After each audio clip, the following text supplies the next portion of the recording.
Hi, welcome to Interview with a Vegan. I'm your host, Walt Ruff.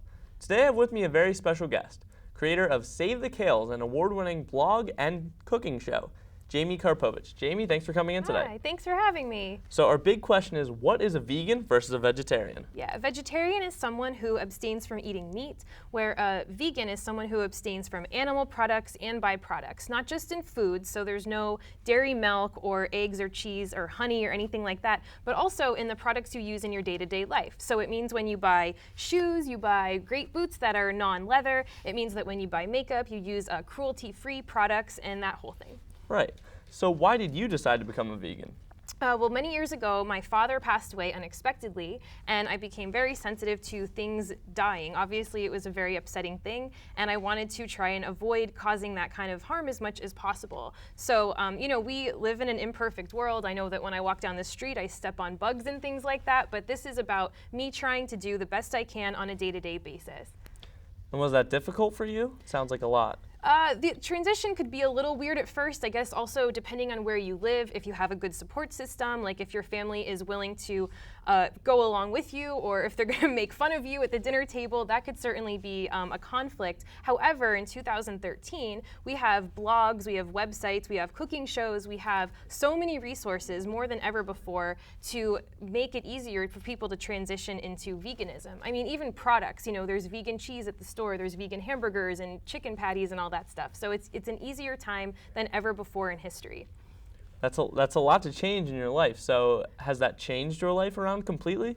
Yeah, absolutely. I mean, I wouldn't have thought 10 years ago that I would be hosting a cooking show and working as a vegan lifestyle coach, but I do that now as well, also public speaking and writing. So my entire life has been different because of veganism, but also I feel better in an emotional and mental way as well.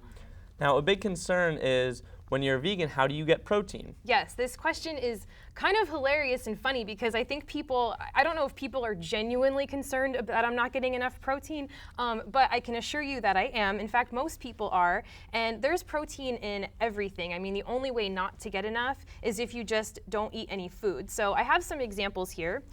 There's quinoa, which is a grain kind of like, you can use it in place of rice, use it in a stir fry, use it in a salad. This is lentils. Dried lentils are so cheap, so they're great for anybody on a budget. You can make lentil meatballs out of them, a lentil loaf, you can make a soup, and then even broccoli. I think a lot of times we don't think of fruit and vegetables as having protein, but they certainly do. And broccoli actually, calorie for calorie, has almost twice as much protein as a steak. So there you go. Yeah, sounds interesting. I didn't know that.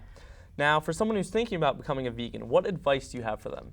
Advice would be seek out support and also check out the millions of free blogs and websites and videos on things like YouTube.